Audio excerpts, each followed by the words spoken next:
आपके साथ मैं हूं चित्रा सिंह और वक्त है हमारे इस खास बुलेटिन उत्तराखंड के बुलेटिन का। और शुरुआत कर लेते हैं जहां उत्तराखंड सरकार की तरफ से कुंभ मेले की तैयारियां तेज हो गई हैं।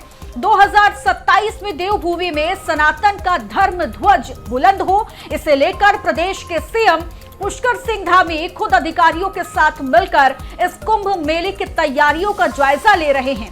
प्रदेश के सीएम धामी ने कहा कि कुंभ को निर्बाध संपन्न कराने के लिए मैंने महादेव का आशीर्वाद लिया है। 2027 में संतों के आशीर्वाद और जनता के सहयोग से हमारी सरकार और प्रशासन मिलकर कुंभ मेले का आयोजन करेंगे। तो बड़ी जानकारी, बड़ी खबर आपको बता रहे हैं उत्तराखंड से, जहां हरिद्वार में सकुशल कुंभ मेला संपन्न होगा। इसकी जानकारी खुद मुख्यमंत्री पुष्कर सिंह धामी ने दी। उन्होंने कहा कि हरिद्वार में कुंभ आयोजन को लेकर हम सक्रिय हैं और 2027 में हरिद्वार में फिर से आस्था का सैलाब देखने को मिलेगा, जहां हमारी सरकार जनता के सहयोग से और प्रशासन मिलकर कुंभ मेले का आयोजन किया जाएगा। तो बड़ी जानकारी है, बड़ी खबर है, जहां उत्तराखंड की सरकार जो है वो कुंभ मेले की तैयारियां कर रही है। 2027 में देवभूमि में सनातन का धर्म ध्वज बुलंद हो, इसे लेकर प्रदेश के मुखिया पुष्कर सिंह धामी अधिकारियों के साथ मिलकर कुंभ मेले की तैयारियों का जायजा लेने में लगे हैं। और प्रदेश के सीएम धामी ने यह तक कहा है कि कुंभ को निर्बाध संपन्न कराने के लिए मेरे महादेव का आशीर्वाद लिया है और 2027 में संतों के आशीर्वाद से, जनता के सहयोग से हमारी सरकार और प्रशासन मिलकर कुंभ मेले का आयोजन करेगी। तो देखिए, हरिद्वार में कुंभ 2027 में आयोजित होगा, लेकिन उससे पहले जो तैयारियां हैं पुरजोर तरीके से करने की पूरी कोशिश, जद्दोजहद में सरकार प्रशासन जो है वो लगी हुई है। और ये सीधे तौर पर मुख्यमंत्री पुष्कर सिंह धामी भी कह चुके हैं कि संतों के आशीर्वाद के साथ और जनता के सहयोग से हमारी सरकार और प्रशासन मिलकर कुंभ मेले का आयोजन करेगी, जो बहुत ज्यादा जरूरी है। हालांकि इस बार भी हरिद्वार कुंभ में लाखों लोगों की आने की संभावना है, लेकिन तैयारियां किस तरीके से सरकार और प्रशासन मिलकर कुंभ मेले की कर रही है, इस पर भी हमारी नजर लगातार बनी हुई है। कि महादेव का आशीर्वाद भी लिया है कि सारे काम सारे प्रदेश के अंदर बिना विघ्न बाधा के संपन्न हो। आने वाले समय में हमारा कुंभ मेला हो रहा है, कुंभ मेला की भी सारी तैयारियां निर्विघ्न रूप से पूरी हों। सभी पूज्य साधु संतों का भी, पूज्य महात्माओं का भी आशीर्वाद लिया है हम सब मिलकर 2027 में। सभी पूज्य संतों के आशीर्वाद से, यहाँ के जनता के समर्थन से हमारा शासन प्रशासन सभी लोग मिलकर कुंभ मेले का आयोजन बहुत अच्छा करेंगे, दिव्य रूप से करेंगे, भव्य रूप से करेंगे और ये हमारे लिए एक बड़ा अवसर है। तो मुख्यमंत्री पुष्कर सिंह धामी को भी आपने सुना, उन्होंने सीधे तौर पर ये बताया है कि तैयारियां जो हैं वो शुरू कर दी जा चुकी हैं। 2027 में हरिद्वार में एक बार फिर से आस्था का सैलाब जो है वो देखने को मिलेगा। हमारे सहयोगी संजय पुंडीर हमारे साथ जुड़ गए हैं तमाम जानकारी के साथ। संजय, किस तरीके से हरिद्वार कुंभ को लेकर तैयारियां सरकार और प्रशासन मिलकर कर रही है? देखिए चित्रा, लगातार कुंभ मेले को लेकर जो सरकार है वो पूरी तरह तैयार नजर आ रही है। हालांकि मुख्यमंत्री पुष्कर सिंह धामी आज अपने एक दिवसीय दौरे पर हरिद्वार पहुंचे थे, जहां सबसे पहले उन्होंने कनखल स्थित दक्षेश्वर मंदिर में रुद्राभिषेक किया, जलाभिषेक किया, हवन पूजन किया और प्रदेश की सुख शांति के लिए कामना की। इसके बाद साधु संतों से भी उन्होंने वार्ता की है, क्योंकि लगातार हम देख रहे हैं कि 2027 के कुंभ को लेकर सरकार पूरी तरह सक्रिय नजर आ रही है, तैयार नजर आ रही है, क्योंकि समय समय पर खुद मुख्यमंत्री पुष्कर सिंह धामी हरिद्वार पहुंच रहे हैं, वहां पर लगातार जायजा ले रहे हैं और जो अधूरे काम है उनका भी कहीं ना कहीं निरीक्षण कर रहे हैं। जिस तरह से मुख्यमंत्री पुष्कर सिंह धामी ने कहा है कि 2027 में जो कुंभ होगा वो दिव्य और भव्य हो, इसके लिए पहले ही लगातार प्लानिंग की जा रही है। क्योंकि अधिकारियों से लगातार मुख्यमंत्री पुष्कर सिंह धामी संपर्क में है। उनका यही कहना है कि जो अधूरे जो निर्माण कार्य है उन्हें जल्द से जल्द पूरा किया जाए, क्योंकि हम लगातार देखते हैं कि आस्था का सबसे बड़ा पर्व कुंभ मेले को कहा जाता है। यही वजह है कि खुद मुख्यमंत्री पुष्कर सिंह धामी मॉनिटरिंग कर रहे हैं। इसके अलावा अगर साधु संतों की बात की जाए तो उनसे लगातार वार्ता कर रहे हैं, उनके सुझाव ले रहे हैं, क्योंकि ये आस्था का एक बड़ा पर्व होता है। इसमें किसी भी तरह की कोई चूक ना हो, इसके लिए समय समय पर अधिकारियों के साथ साथ साधु संतों से भी लगातार वार्ता करना जरूरी है। और आपने आज सुना है मुख्यमंत्री पुष्कर सिंह धामी को, उन्होंने यही कहा है कि महादेव की नगरी में कुंभ जो होने वाला है उसको एक भव्य रूप दिया जाए, दिव्य रूप दिया जाए। इसके लिए यहाँ पर लगातार तैयारी चल रही है। चित्रा, ठीक है, देखने को तो अभी वक्त बहुत ज्यादा है। 2027 में कुंभ का आयोजन होगा, लेकिन ये वक्त बहुत ज्यादा जरूरी प्रशासन और सरकार के सामने है। एक आखिरी सवाल संजय आपसे है कि किस तरीके से आगे चुनौतियों को देख रही है सरकार और प्रशासन, क्योंकि कहा जा रहा है कि बहुत बड़ी संख्या में जो लोग हैं, जो संत हैं, वो पहुंच सकते हैं इस बार हरिद्वार कुंभ में।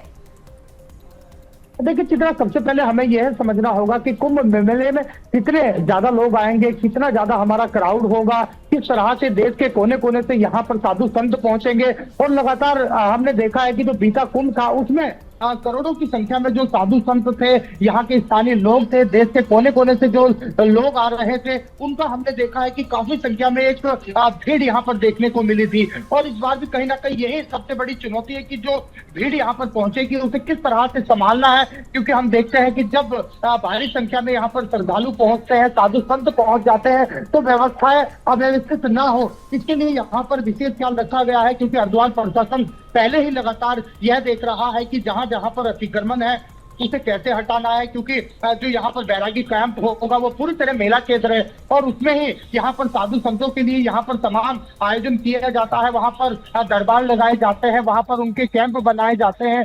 इसको लेकर यहाँ पर लगातार जो हरिद्वार के जिला अधिकारी हैं मयूर दीक्षित, वो समय समय पर यहाँ पर व्यवस्थाओं का जायजा भी ले रहे हैं। हालांकि आपने कहा जिस तरह से कि समय अभी काफी है, समय अभी बहुत है, उससे पहले ही मुख्यमंत्री पुष्कर सिंह धामी लगातार मॉनिटरिंग कर रहे हैं और लगातार ये स्थितियों का जायजा ले रहे हैं। क्योंकि जो मूलभूत सुविधाएं लोगों को मिलनी चाहिए, उसमें साफ सफाई की हो, शौचालय की हो या फिर अन्य जो व्यवस्था है, उनको लगातार उन पर लगातार फोकस किया जा रहा है। अधिकारियों से वार्ता की जा रही है।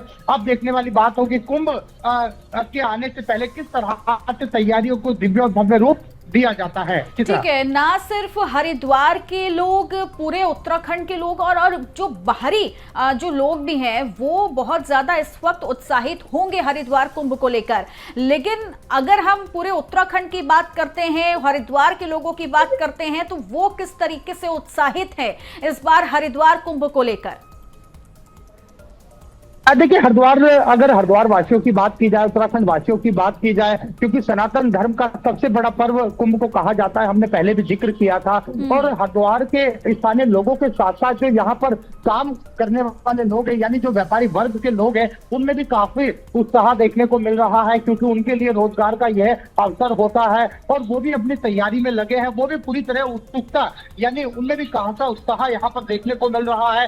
खासकर जो हरिद्वार के व्यापारी है, उनका कई मांगे भी है उनके, क्योंकि स्थानीय लोगों को भी दिक्कत ना हो और भीड़ भाड़ को कैसे संभाला जाए।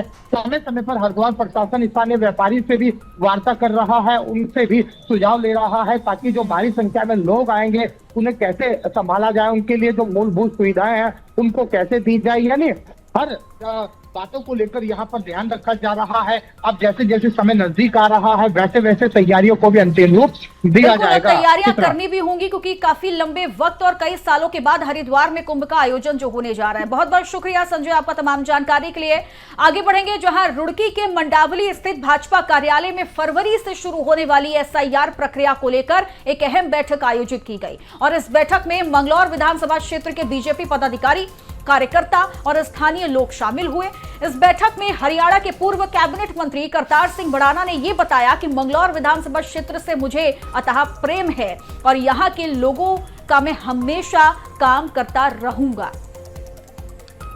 तो बड़ी जानकारी, बड़ी खबर आपको बता रहे हैं, जहां रुड़की के मंडावली स्थित बीजेपी कार्यालय में फरवरी से शुरू होने वाली एसआईआर प्रक्रिया को लेकर एक अहम बैठक की गई और इस बैठक में मंगलौर विधानसभा क्षेत्र के बीजेपी पदाधिकारी से लेकर जितने कार्यकर्ता हैं और जो स्थानीय लोग हैं उन्होंने भी हिस्सा लिया। और इस बैठक में हरियाणा के पूर्व कैबिनेट मंत्री करतार सिंह भड़ाना ने भी हिस्सा लिया और उन्होंने ये बताया कि मंगलौर विधानसभा क्षेत्र से मुझे बहुत प्रेम है और मैं यहाँ के लोगों के लिए हमेशा काम करता रहूंगा। ये रहा कि जितना आशीर्वाद और प्रेम मेरे गांव वासी मुझे देते हैं और जो दिया है उसके लिए मैं नाक रगड़ रगड़ के परमात्मा के सामने प्रार्थना करूं और उनके जो मंसूबे हैं, जो उनकी इच्छाएं, उसमें मैं खरा उतरूं और वो उनके काम कर पाऊं, यही प्रार्थना। देखिए, ऐसा है कि मेरी सरकार रही और मैं आपका यहाँ से चौकीदार रहा, तो मैं ये वादा करता हूं कि मंगलौर के बराबर कहीं पे विकास नहीं। और संजय पुंडीर एक बार फिर से हमारे साथ जुड़ गए हैं तमाम जानकारी के साथ। संजय, फरवरी से एसआईआर प्रक्रिया शुरू होने वाली है, वक्त है, लेकिन एसआईआर प्रक्रिया को लेकर क्या तैयारियां चल रही हैं अभी? देखिए चित्रा, लगातार ही अगर देश की बात की जाए तो देश के अलग अलग हिस्सों में एसआईआर प्रक्रिया को लेकर समय समय पर बैठक की जा रही है। ताजा मामला उत्तराखंड के रुड़की से है, जहां पर पूर्व में 2024 की अगर बात की जाए तो 2024 में करतार सिंह भड़ाना बीजेपी के प्रत्याशी रहे हैं। उन्होंने मंगलौर विधानसभा सीट से चुनाव भी लड़ा है और आज वह मंगलौर पहुंचे और यहाँ के स्थानीय लोगों के साथ चर्चा की है और आने वाले चुनाव की तैयारियों को लेकर भी फीडबैक लिया है। यानी कह सकते हैं कि जो करतार सिंह भड़ाना है वो हरियाणा से कैबिनेट मंत्री भी रहे हैं और 2024 की जब हम बात करते हैं तो जनता का उन्हें खूब प्यार मिला है।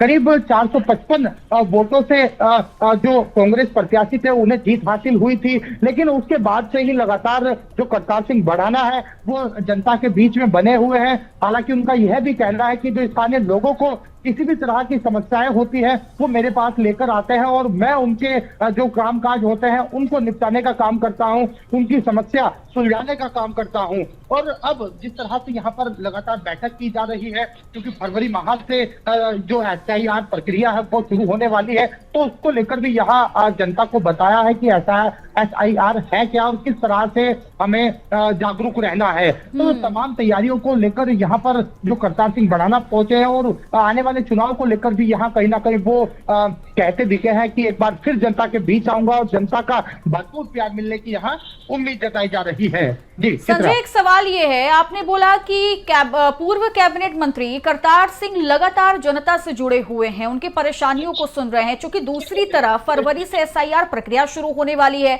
तो ऐसे में वो कैसे जो स्थानीय लोग हैं, जो वहां की जनता है, उनके साथ तालमेल बिठाने की कोशिश कर रहे हैं और स्थानीय लोगों का क्या रिएक्शन है एसआईआर प्रक्रिया को लेकर?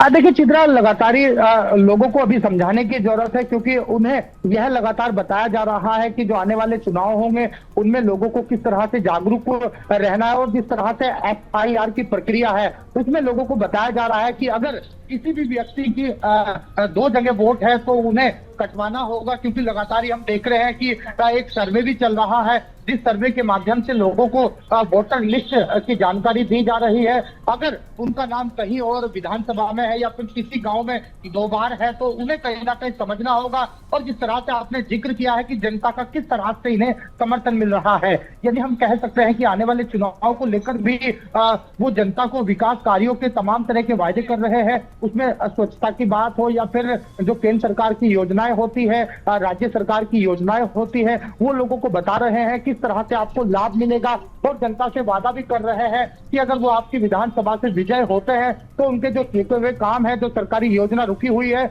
उनको कहीं ना कहीं धरातल पर लाने का काम करेंगे। ठीक है, बहुत बहुत शुक्रिया संजय आपका तमाम जानकारी के लिए। में आगे बढ़ लेते हैं, जहां उत्तराखंड के सीएम पुष्कर सिंह धामी की सख्ती के बावजूद भी प्रदेश में खनन माफियाओं के हौसले बुलंद हैं।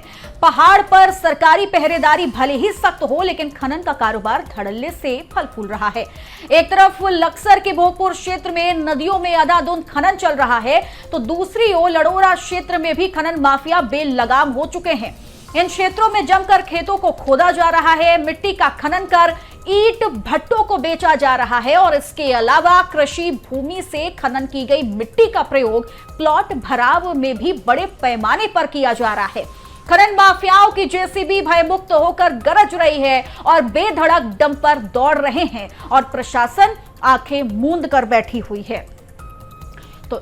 तो लगातार उत्तराखंड में खनन माफियाओं के हौसले बढ़ते जा रहे हैं और चौतरफा नजरें अगर घुमा कर देखें तो उत्तराखंड में इस वक्त खनन माफिया जो हैं वो डरते नहीं हैं, कोई भय नहीं, न प्रशासन का न सरकार का, और लगातार खनन माफिया जो है वो खनन करते हुए नजर आ रहे हैं। पहाड़ पर सरकारी पहरेदारी बहुत तेजी से है, बहुत सख्त है, बावजूद इसके खनन का कारोबार धड़ल्ले से फल फूल रहा है। एक तरफ लक्सर की बात करें तो भोगपुर क्षेत्र में नदियों में अंधाधुंध खनन चलता है, तो दूसरी तरफ लरोड़ा क्षेत्र में भी खनन माफिया बेलगाम हो चुके हैं। न सरकार का भय है न तो प्रशासन का कोई डर है। इन क्षेत्रों में जमकर खेतों को खोदने की कोशिश की जा रही है और मिट्टी का खनन करके ईंट भट्टों को बेचने की पूरी प्रक्रिया चल रही है। इसके अलावा कृषि भूमि से खनन की जो मिट्टी होती है उसका इस्तेमाल प्लॉट भराव में बहुत बड़े पैमाने में किया जा रहा है। खनन माफियाओं की जेसीबी भयमुक्त होकर गरजती है, इसकी तस्वीरें भी हम आपको दिखा रहे हैं और बेधड़क जो डंपर हैं वो भी खनन करते हुए दौड़ते हुए नजर आते हैं और प्रशासन कुछ नहीं कर पा रही। प्रशासन सिर्फ आंखें मूंद कर बैठी हुई है और यही वजह है कि जो खनन माफिया हैं वो लगातार खनन कर रहे हैं और ना ही कोई डर बचा है सरकार का, प्रशासन का, ना ही कोई भय है। और ये तस्वीरें आप देखिए किस तरीके से डंपर हो, ट्रैक्टर हो, कुछ भी हो, वहां पर खनन से निकाली गई जो मिट्टियां हैं उन्हें लेकर जाते हुए नजर आते हैं। लेकिन प्रशासन कहां है, किस तरीके से काम किया जा रहा है, सिस्टम में बैठे लोग क्या कर रहे हैं, ये बड़ा सवाल है।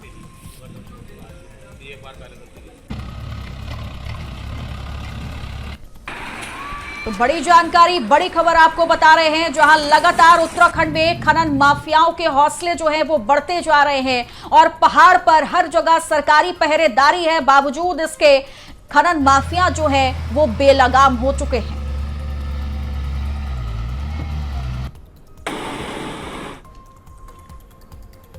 और वही चंपावत में उत्तराखंड एसटीएफ को बड़ी सफलता मिली है, जो है एसटीएफ ने अंतर्राज्यीय तस्करों को भारी मात्रा की ड्रग्स के साथ बनबसा से गिरफ्तार किया। बताया जा रहा है कि ये उत्तराखंड के साल की अब तक की सबसे बड़ी हेरोइन की खेप बरामद की गई है। उत्तराखंड एसटीएफ की ये कार्रवाई उत्तर प्रदेश और उत्तराखंड में फैले नशे के बड़े सिंडिकेट पर जोरदार प्रहार माना जा रहा है।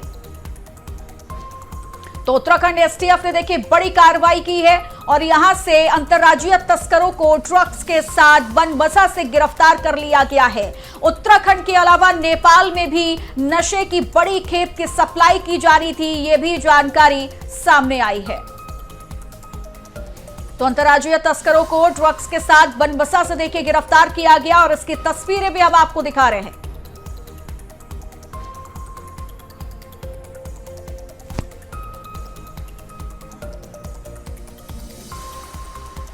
और वहीं हरिद्वार वासियों की समस्याओं के समाधान के लिए सीएम धामी के निर्देश पर साप्ताहिक जन सुनवाई कार्यक्रम का आयोजन किया जा रहा है। जिलाधिकारी मयूर दीक्षित की अध्यक्षता में अब हर सोमवार को जिला कार्यालय सभागार में जन सुनवाई की जाएगी। पहली जन सुनवाई के दौरान हरिद्वार वासियों की अलग अलग विभागों से जुड़ी 90 शिकायतें मिली, जिसके त्वरित निस्तारण के लिए विभागों को निर्देश दिए गए हैं। सुनवाई की गई कलेक्ट्रेट में, जिसमें कि करीबन 90 शिकायतें दर्ज की गई हैं और सभी शिकायतकर्ताओं की जो समस्याएं थी उसको संबंधित अधिकारियों के द्वारा सुना गया है। कई शिकायतें ऐसी हैं जो कि मौके पर निस्तारित की गई हैं, कुछ के लिए हमने आगे भी प्रोसेस करने के लिए भेजा है और लगातार हमने देखा है कि जो शिकायतकर्ता आ रहे हैं जन सुनवाई में उनको जो संतुष्टि है, सेटिस्फेक्शन है, वो काफी अच्छा है। उनके द्वारा जो शिकायतें दी जाती हैं और संबंधित अधिकारी क्योंकि मौके पर ही मौजूद रहते हैं तो वो उसका निस्तारण करते हैं, या फिर कहीं निरीक्षण की आवश्यकता होती है तो वो संबंधित अधिकारी को यहीं से डायरेक्ट कर देते हैं, ताकि शिकायतकर्ता के जैसे कहीं अतिक्रमण की शिकायत है या पानी की या बिजली की, तो मौके पर अधिकारी उसका समाधान करते हैं। और वहीं उत्तराखंड में मौसम लगातार करवट ले रहा है। मौसम विभाग के पूर्वानुमान के अनुसार पहाड़ी क्षेत्रों में बर्फबारी की संभावना जताई गई है। खासतौर पर 3700 मीटर से ज्यादा ऊंचाई वाले इलाकों में बर्फ गिरने के आसार हैं। तो वहीं उत्तरकाशी से लेकर चमोली, पिथौरागढ़ जिलों में कहीं कहीं हल्की बारिश हो सकती है। इन जिलों में बादल छाए रहने के साथ साथ मौसम में ठंडक बढ़ने की संभावना है। मौसम विभाग ने यह बताया कि बारिश और बर्फबारी का असर ऊंचाई वाले क्षेत्रों में ज्यादा देखने को मिल सकता है। तो वहीं प्रदेश के बाकी जिलों में मौसम शुष्क बना रह सकता है। दिसंबर हो गई है, तो आज उत्तराखंड के उत्तरकाशी, चमोली, पिथौरागढ़ के ऊंचाई वाले स्थानों पर कहीं कहीं बहुत हल्की से हल्की वर्षा बर्फबारी मिलने की संभावना है, जबकि ज़्यादातर स्थानों पर उत्तराखंड में मौसम साफ रहने की संभावना है। उसके बाद 4-5 दिनों में उत्तराखंड में मौसम जो है ज़्यादातर स्थानों पर शुष्क रहेगा और फिर 21-22 में जो है थोड़ी एक्टिविटी हो सकती है, जिसमें जो है उत्तराखंड के उत्तरकाशी, रुद्रप्रयाग, चमोली या पिथौरागढ़ जनपद में जो है कहीं कहीं बहुत हल्की से हल्की वर्षा बर्फबारी मिलने की संभावना है। और इन्हीं खबरों के साथ उत्तराखंड के इस बुलेटिन में इतना ही। आप बने रहिए आज की खबर के साथ। नमस्कार।